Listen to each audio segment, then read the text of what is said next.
To you, what do you want? Do you know what you want? Can you think it through? Say exactly what you want.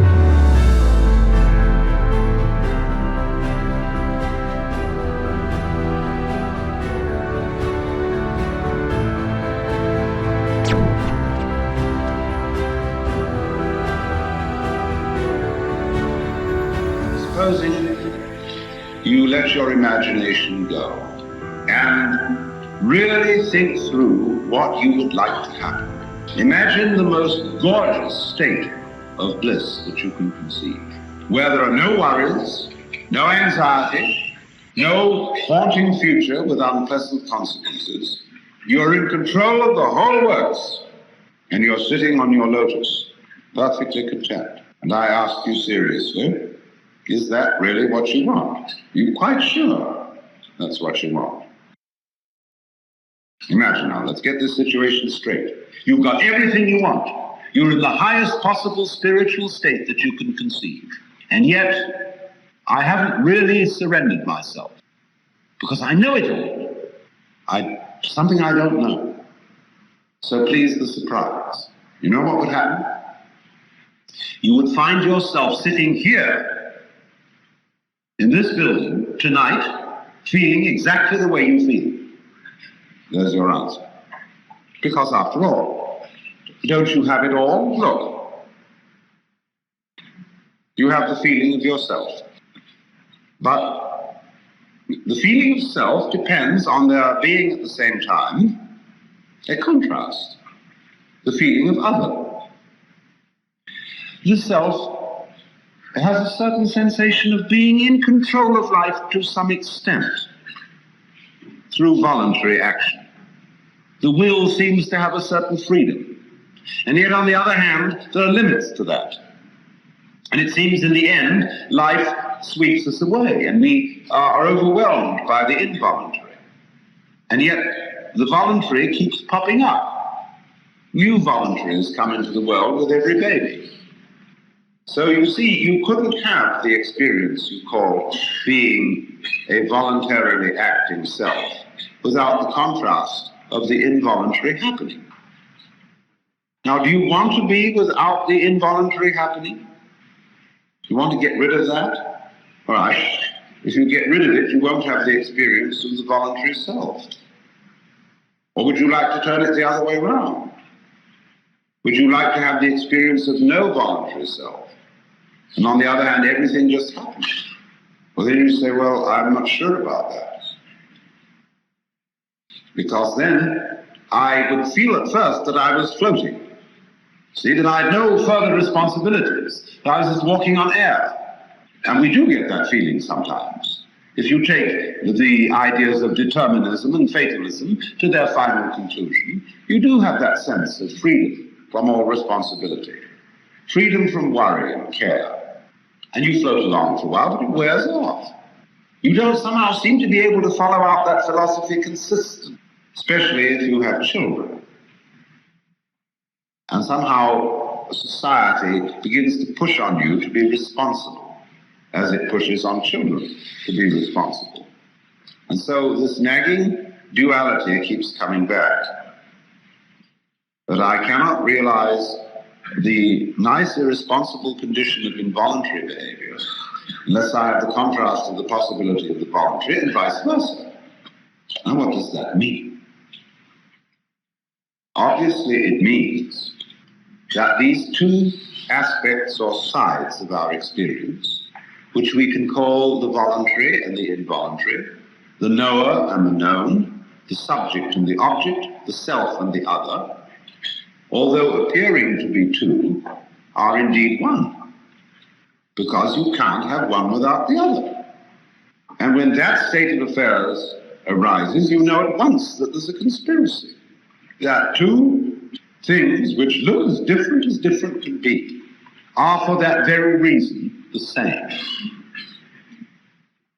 Now, you can detect even under those actions of yours, which you call voluntary, the voluntary movement of the muscles or of the mind, that there are processes which are not voluntary.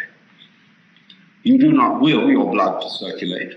You do not control by intention the synapses in your nervous system, and yet you would be incapable of any voluntary action unless those involuntary processes were going on.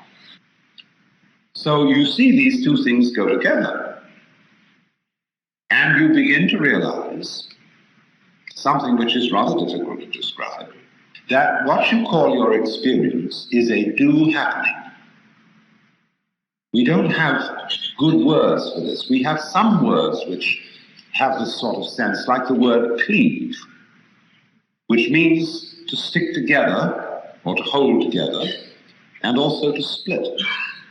And so I would like to propose we all should find some word for a do happening, because it's all a do happening. That's what Buddhists mean when they talk about karma. The word karma means action. And when something happens to you, be it good or bad, they say it is your karma. That means, quite simply, it is your doing. But you say, I didn't mean to do that. No. One school of thought will explain it by saying, but you see, you did something in a former life or at a former time, which now has this consequence.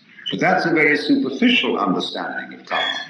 You don't need to believe in reincarnation to understand karma. Karma is simply that you don't let your left hand know what your right hand is doing. That with one aspect, you are doing what you call the environment, and with the other aspect, you are doing what you call the organism, the me, this living body. But as you cannot conceive possibly the existence of a living body with no environment, that is the clue that the two are basically one. Like the two poles of a magnet, north is quite different from south, and yet it's all one magnet.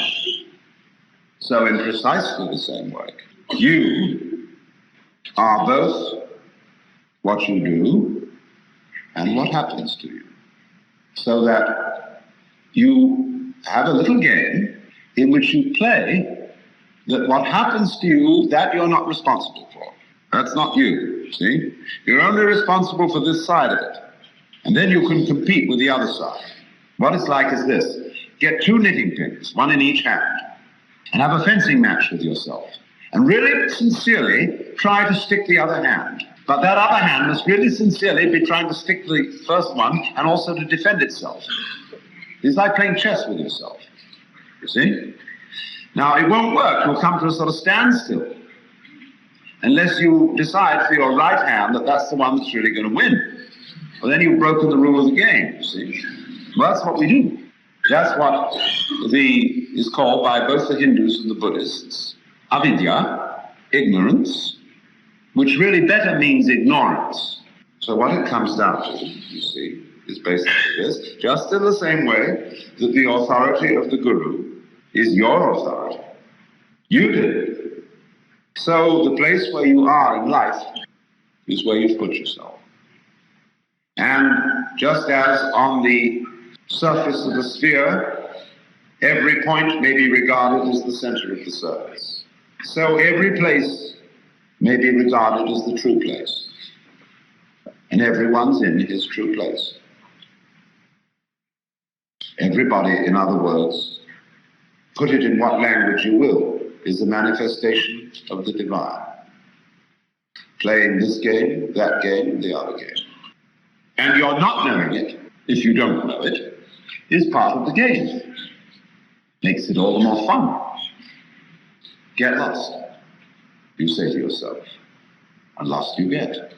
Like children love to play hide and seek, to get lost. Like we all like to go to a play, see a horror movie, and have the cold shivers because we think the awful is going to happen. Something is going to be seen on the screen which we can't stand to see. Well, won't that be a thrill if it happens?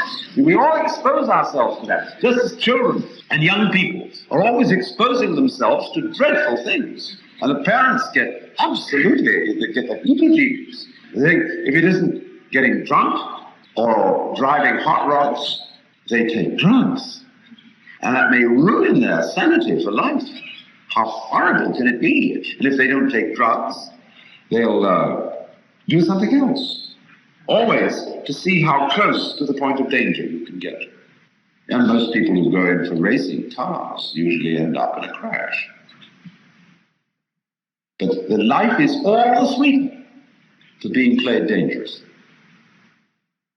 So I would say to those among you who are the most deadheads, in the sense of unspiritual and square, real stuffy people, congratulations, you see?